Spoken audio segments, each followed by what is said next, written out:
Chapter 7 of the Ice Maiden and Other Tales by Hans Christian Andersen. This recording is in the public domain. The Ice Maiden. Chapter 6 The Eagle's Nest. Merry and loud sounded the yodel from the mountain path. It indicated good humor and joyous courage. It was Rudy, he was going to visit his friend Vesinand.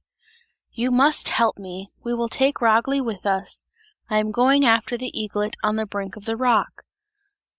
"Do you not wish to go after the black spot in the moon? That is quite as easy," said Vesinand, "and you are in a good humor." "Yes, because I am thinking of my wedding, but seriously, you shall know how my affairs stand." Vesinand and Ragli soon knew what Rudy wished. "You are a bold fellow," said they, "do not do this, you will break your neck." "One does not fall when one does not think of it," said Rudy. About midday they set out with poles, ladders and ropes.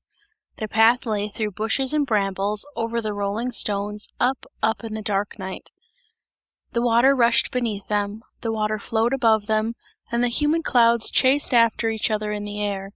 The hunters approached the steep brink of the rock. It became darker and darker, the rocky walls almost met. High above them in the narrow fissure, the air penetrated and gave light.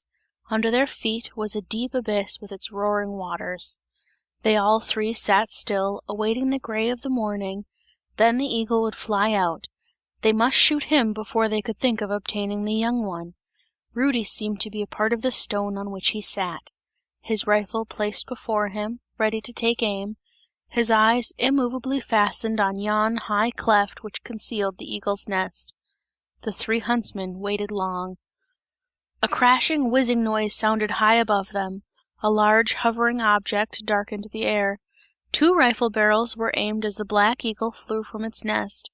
A shot was heard, the outspread wings moved an instant, then the bird slowly sank as if it wished to fill the entire cliff with its outstretched wings and bury the huntsmen in its fall.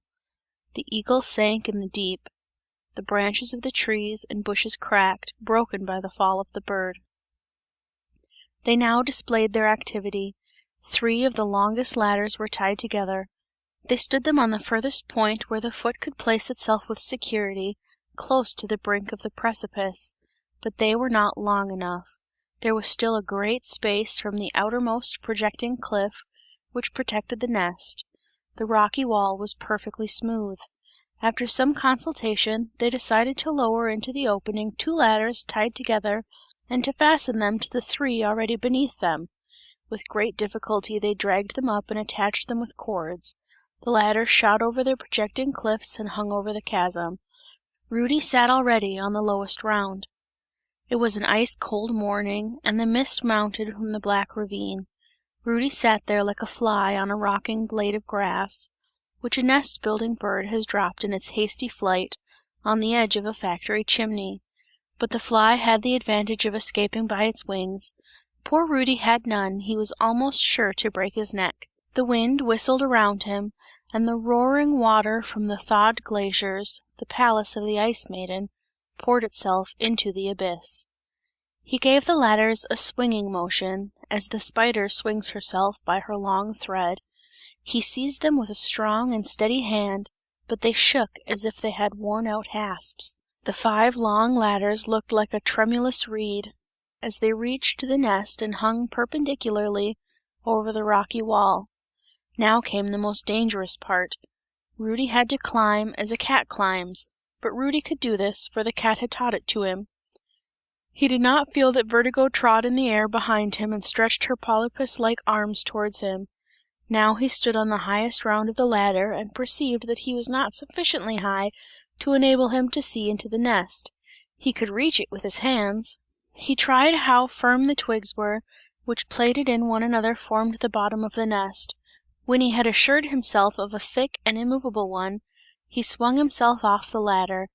He had his breast and head over the nest, out of which streamed towards him a stifling stench of carrion. Torn limbs, chamois and birds lay decomposing around him. Vertigo, who had no power over him, blew poisonous vapours into his face to stupefy him. Below, in the black, yawning abyss, sat the Ice Maiden herself, on the hastening water, with her long greenish white hair, and stared at him with death like eyes, which were pointed at him like two rifle barrels. "Now I shall catch you!" Seated in one corner of the eagle's nest was the eaglet, who could not fly yet, although so strong and powerful. Rudy fastened his eyes on it, held himself with his whole strength firmly by one hand, and with the other threw the noose around it. It was captured alive, its legs were in the knot. Rudy cast the rope over his shoulder, so that the animal dangled some distance below him, and sustained himself by another rope which hung down, until his feet touched the upper round of the ladder. "Hold fast, do not think that you will fall, and then you are sure not to do so." That was the old lesson, and he followed it; held fast, climbed, was sure not to fall, and he did not. There resounded a strong yodeling, and a joyous one too. Rudy stood on the firm rocky ground with the young eaglet. Chapter 8